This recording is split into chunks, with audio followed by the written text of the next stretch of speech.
इन 3 प्रकार का भोजन करने से मनुष्य की आयु कम हो जाती है।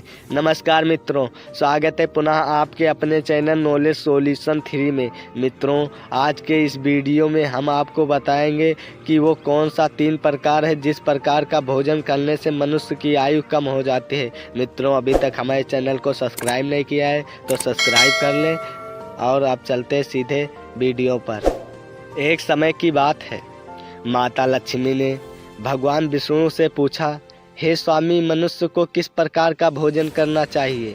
किस प्रकार का भोजन मनुष्य की आयु बढ़ाने वाला होता है और किस प्रकार का भोजन मनुष्य की आयु कम करने वाला होता है और किस दिशा में मुख करके भोजन करना चाहिए? कृपा करके आप मेरे इन प्रश्नों का उत्तर दीजिए। तब भगवान विष्णु कहते हैं, देवी, आज आपने समस्त मनुष्य जाति के कल्याण के लिए बहुत ही महत्वपूर्ण प्रश्न किए हैं। यह बात सत्य है कि मनुष्य जिस प्रकार भोजन करता है उसी के अनुसार उसका स्वभाव, भाग्य और उसका अगला जन्म निर्धारित होता है। भगवान विष्णु कहते हैं, देवी, मैं तुम्हें एक पवित्र कथा सुनाता हूँ। उस कथा में तुम्हारे सभी प्रश्नों के उत्तर मिल जाएंगे। प्राचीन समय की बात है, एक बहुत बड़ा वन था। उस वन में एक छोटा सा तालाब था। एक बार उस तालाब के पास से एक ऋषि गुजर रहे थे तो उन्हें तालाब के पास ही एक सुंदर और पवित्र कुटिया दिखाई दी। उस कुटिया में कोई साधु महात्मा नहीं रहता था। वह कुटिया पूरी तरह से खाली थी। वह ऋषि एक रात के लिए उस कुटिया में रुक गए और वह सुबह उठकर वह उस तालाब के पास चले गए। उन्हें रास्ते में एक मुर्दा दिखाई दिया, अर्थात एक औरत की लाश पड़ी थी। उस लाश को देखकर ऋषि ने सोचा कि यह कौन है और इसकी मृत्यु कैसे हुई तथा यह इस वन में किस लिए आई होगी, जिसे को इस बात पर मरी हुई औरत के बारे में जानने की अभिलाषा हुई। तभी अचानक आकाश मार्ग में उन्हें एक दिव्य विमान दिखाई दिया और वह दिव्य विमान उस तालाब के किनारे पर आकर रुक गया और उस विमान के एक दिव्य औरत उतरी और उस तालाब में नहाने के लिए चली गई। भगवान विष्णु कहते हैं, वह औरत जो थी वह राजकुमारी थी। तालाब में नहाने के लिए बाद वह बाहर आई और उस मुर्दे का मांस खाने लगी। उसने भर पेट उस मुर्दे का मांस खा लिया और फिर वह विमान पर बैठकर स्वर्ग की ओर जाने लगी। तभी ऋषि ने उस राजकुमारी को आवाज़ लगाई, हे देवी, तुम कौन हो? तुम स्वर्ग की अप्सरों की तरह दिखाई पड़ती हो, लेकिन तुम्हारा भोजन राक्षसों की तरह है। तुम मुर्दे का मांस क्यों खा रही हो? ऐसा भोजन भला कोई देवता कैसे कर सकता है? फिर उस राजकुमारी ने उस ऋषि के तरफ देखा और हाथ जोड़कर प्रणाम करके कहने लगी, महात्मा, मैं आपको प्रणाम करती हूँ। मैं आपको मेरी कहानी सुनाती हूँ। पूर्व काल की बात है। मध्य देश में मेरे पिताजी राज करते थे और वह तीनों लोकों में प्रसिद्ध थे और वह बड़े ही धर्मात्मा राजा थे। उनकी 2 पत्नियां थी। उन दोनों ने दो करके 2 पुत्र और 2 पुत्रियों को प्राप्त किया और उनके सबसे छोटी पुत्री थी। मेरा नाम चंद्रकांत था और एक दिन मेरे मन में वैराग्य जाग उठा और तपस्या करने के लिए मैं इस वन में चली आई। फिर इस तालाब के किनारे पर आकर मैंने कठोर तप करना शुरू किया। कई हजार वर्षों तक मैंने घोर तप किया और उसी के प्रभाव से मुझे स्वर्ग लोक की प्राप्ति हुई। लेकिन स्वर्ग लोक पहुँचने के बाद भी मुझे भूख और प्यास अधिक सताने लगी। मेरी सभी इंद्रियां तिमिला उठी। मैंने स्वर्ग लोक के सर्वश्रेष्ठ देवता धर्मराज से पूछा, हे धर्मराज, मैंने तो सुना है कि स्वर्ग लोक में किसी भी प्राणी को भूख और प्यास नहीं लगती, फिर मुझे भूख और प्यास क्यों लग रही है? यह मेरा पीछा क्यों नहीं छोड़ रही है? कृपया करके आप मुझे बताइए कि मैं कौन सा भोजन करूं? फिर धर्मराज ने कहा, हे राजकुमारी, पृथ्वी पर दान धर्म करने पर ही इस लोक में भूख प्यास से मुक्त मिलती है, लेकिन आपने जीवन में कभी दान धर्म नहीं किया, कभी किसी भिखारी को भीख नहीं दी। तुमने राजमहल में रहकर भी द्वार पर आए हुए ब्राह्मण को भोजन नहीं दिया। तुमने सदैव ही उचित भोजन किया, हमेशा बिना स्नान किए ही तुमने भोजन किया, और भोजन शुरू करने से पहले तुमने भगवान का ध्यान नहीं किया। स्वादिष्ट भोजन को दूसरों को दिए बिना ही तुमने उसे ग्रहण किया, इसी कारण से तुम्हें यह घोर पाप लगा है। इसीलिए तुम्हें स्वर्गलोक में भी भूख और प्यास का कष्ट उठाना पड़ रहा है। जीवित रहते हुए तुमने अनेक प्रकार के व्यंजनों का अकेले ही सेवन किया है, अनेक प्रकार के पकवान तुमने अकेले ही खाए हैं, दूसरों को नहीं दिए हैं, जिससे तुम्हारा शरीर तो निरोगी बन गया, परंतु तुम्हारा पूर्ण क्षीण हो गया। अब तुम्हारे लिए एक ही उपाय है, उस तालाब के पास तुम्हारा मृत शरीर पड़ा हुआ है, तुम उसी का मांस खाकर अपनी भूख मिटाओ। भगवान शिव कहते हैं, देवी धर्मराज के द्वारा इस प्रकार से कहने पर राजकुमारी ने कहा, हे धर्मराज, आपने शरीर का भाषण कर लेने पर पश्चात मेरा क्या होगा? इसके बाद मैं क्या खाऊंगी? मेरे खाने के लिए कुछ भी शेष नहीं रहेगा। कृपया कुछ ऐसा भोजन बताइए जिसका भक्षण कर लेने पर भूख मिट जाए और जो भी कभी खत्म ना हो। तब धर्मराज कहते हैं, हे राजकुमारी, तुम्हारे शरीर को ही मैंने अक्षय बना दिया है, उसे रोज खाओगी फिर भी वह समाप्त नहीं होगा, वह दूसरे दिन फिर से ताज़ा हो जाएगा। उस मृत शरीर के अंग फिर से प्रज्वलित हो जाएंगे और उन्हें फिर से खा सकोगी। जब तुम्हें अपने शरीर का मांस खाते खाते 200 वर्ष बीत जाएंगे, उसके बाद उस जंगल में एक दिन महर्षि भारद्वाज पधारेंगे और उन्हीं के द्वारा तुम इस पाप से मुक्त हो सकोगी। इस प्रकार से राजकुमारी ने सारी बात महर्षि भारद्वाज को बता दी और कहने लगे कि मुनिवर, मेरा शरीर कभी नष्ट नहीं होता और मैं रोज आकर अपने शरीर का मांस खाती हूँ। न जाने कब महर्षि भारद्वाज यहाँ पधारेंगे और मुझे इस कष्ट से मुक्ति दिलाएंगे। ऐसा सोचते हुए मुझे 200 वर्ष बीत चुके हैं और मैं आज भी उनकी राह देख रही हूँ।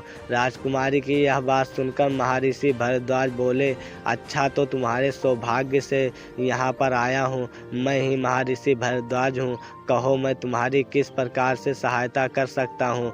तब राजकुमारी बहुत प्रसन्न हुई और महर्षि भारद्वाज के चरणों में गिर पड़ी। राजकुमारी ने कहा, हे मुनिवर, कृपया आप मुझे इस घृणित आहार से मुक्त कीजिए तथा जिस पाप के कारण मुझे यह प्राप्त हुआ है उस पाप से भी मुझे मुक्त कीजिए, जिससे मुझे अच्छे लोक की प्राप्ति हो सके।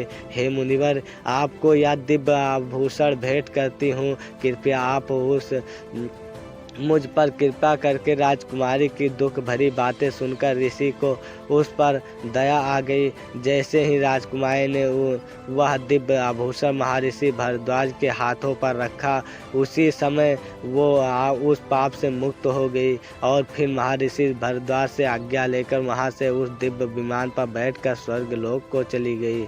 इस प्रकार उस राजकुमारी को दान न करने के बाद वह मुक्ति मिल गई। भगवान शिव कहते हैं, हे देवी, इस प्रकार से उचित भोजन करने के कारण ही उस राजकुमारी को स्वर्गलोक में रहने पर भी प्राप्ति नहीं मिली और उसे पृथ्वी लोक पर आकर स्वयं का ही मांस खाना पड़ा।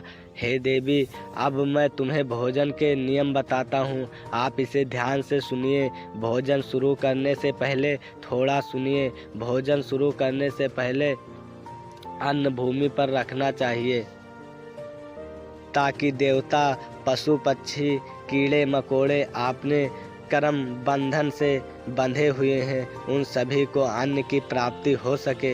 यदि भोजन करते समय द्वार पर कोई अतिथि आ जाए तो उसका स्वागत करें और उसे आसन देकर प्रणाम करें, उसका आदर सत्कार करें, फिर उसे श्रद्धापूर्वक भोजन कराकर विदा करें, क्योंकि जिसके घर में अतिथि उदास होकर लौट जाता है उसे वह अपने पाप देकर उसके शुभ कर्मों को ले जाता है। भगवान विष्णु कहते हैं, मनुष्य को घर में रहने वाली विवाहित कन्या और गर्भ धारण की हुई स्त्री तथा बड़े बुजुर्गों को भोजन कराने के बाद ही भोजन करना चाहिए। इन सभी भोजन कराए बिना जो स्वयं भोजन ग्रहण करता है उसका भोजन पापमय बन जाता है। ऐसा व्यक्ति नरक में जाता है। जो मनुष्य स्नान किए बिना ही भोजन करता है उसका भोजन मल भाछड़ के समान हो जाता है। जो बिना दान किए भोजन ग्रहण करता है उसका भोजन विष के समान बन जाता है।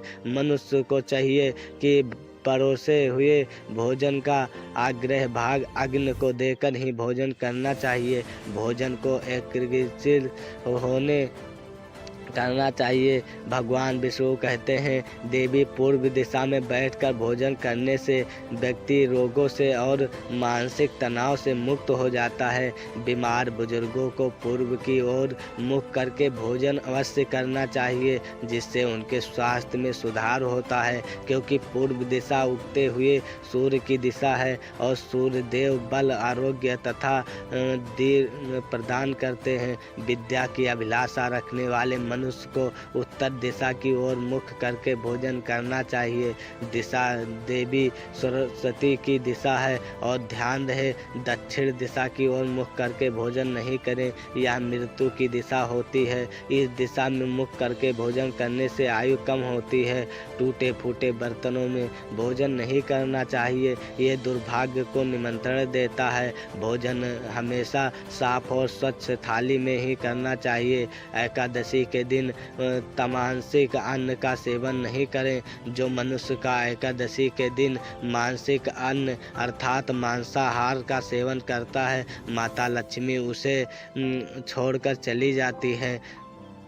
भोजन के बाद थाली में हाथ धोना अनुचित माना गया है। थाली में हाथ धोने से अन्न का अपमान होता है। भोजन के बाद थाली में हाथ धोने वाले लोग नीचे योनि में जन्म लेते हैं। सबसे महत्वपूर्ण बात है, ध्यान रहे कि व्यक्ति को बिस्तर पर बैठकर कभी भी भोजन नहीं करना चाहिए। ऐसा करने से व्यक्ति की कई प्रकार के रोगों से ग्रसित हो जाता है। भोजन केवल जमीन पर आसन लगाकर ही करना चाहिए। भोजन करते समय दिशाओं का ध्यान रखना चाहिए। आवश्यक है वो होता है यदि गलत दिशा में बैठकर अथवा गलत दिशा में मुख करके भोजन करने से व्यक्ति को उसके अनिष्ट कारण परिणाम प्राप्त होते हैं। भगवान विष्णु कहते हैं, जिस भोजन के ऊपर से कोई पैर रखकर चला गया हो, अर्थात कोई व्यक्ति भोजन को लांघ कर गया हो, ऐसे भोजन को कभी नहीं खाना चाहिए। ऐसा भोजन अशुद्ध हो जाता है। ऐसे भोजन को पशुओं को खिला देना चाहिए। दूसरों के द्वारा लांघा गया भोजन खाने के मनुष्य की आयु कम हो जाती है और उसके शरीर में अलग अलग प्रकार के रोग उत्पन्न हो जाते हैं। भगवान शिव कहते हैं, मनुष्य को दूसरों के लिए परोसा हुआ भोजन भी मनुष्य नहीं खाना चाहिए। जो मनुष्य दूसरों का भोजन छीन कर खाता है अथवा किसी को बिना दिए हुए स्वयं उस अन्न का उपयोग करता है, उससे देवी अन्नपूर्णा नाराज हो जाती है। मनुष्य को हमेशा क्रोध रहित होकर ही भोजन करना चाहिए। क्रोध की अवस्था में भोजन करने से भोजन का अपमान होता है और कोई व्यक्तियां उत्पन्न होती है। यदि चित्त कहीं और हो तब भोजन नहीं करना चाहिए और गुस्से से भरे मन से भी भोजन करना अशुभ होता है। जो मनुष्य जूते चप्पल पहनकर भोजन करता है, इस प्रकार के भोजन को आसुरी भोजन कहा गया है। मध्य रात्रि और माध्यम होने पर ही भोजन करना अशुभ माना गया है। शास्त्रों के अनुसार पत्नी को पति के भोजन करने के बाद ही भोजन कर लेना चाहिए। यदि पति घर से दूर हो तो पति का ध्यान करके भोजन ग्रहण करना चाहिए। इससे पति की आयु लंबी होती है और स्त्री सदा सुहागिन रहती है। पति से पहले भोजन करना शास्त्रों में अशुभ माना गया है। इससे पति की आयु कम होती है। इस प्रकार की भगवान शिव, भगवान विष्णु ने माता लक्ष्मी को भोजन का महत्व और नियम बताए। मित्रों, हमारा वीडियो पसंद आया हो तो चैनल को सब्सक्राइब करें। चलते हैं नेक्स्ट वीडियो में, तब तक के लिए राधे राधे।